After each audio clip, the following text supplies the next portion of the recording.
ایک ہی کسی نے پوچھا کہ مرد ربڑ کا بریسلیٹ پہن سکتا ہے کہ نہیں؟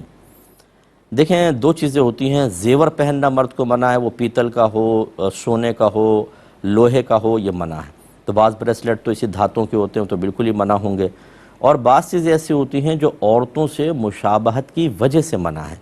یہ ہاتھ میں کوئی چیز کڑے وغیرہ پہننا، یہ دیکھ چیز یہ عورتوں کو زیبا ہیں، مردوں کو نہیں ہے۔ اب ربڑ کا اگر ایسا پہنیں گے تو وہ ایک عورتوں کے ساتھ مشابہت سی ہوتی ہے، اور نبی کریم صلی اللہ علیہ وسلم نے اس پہ سخت جملے ارشاد فرمائے کہ جو مرد عورتوں کی مشابہت اختیار کریں اور جو عورتیں مردوں کی مشابہت اختیار کریں ان پر اللہ کی لعنت ہے۔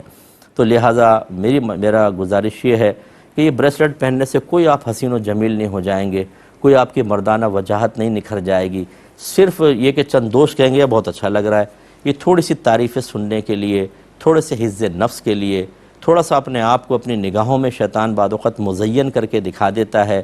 اس مزین ہونے کو دیکھنے کے لیے اللہ اس کے رسول کو ناراض کرنا قطعاً غیر مناسب ہے۔ اللہ نے مرد بنایا، مردوں والی چیزیں اختیار کریں، یہ خواتین والی اختیار نہ کریں۔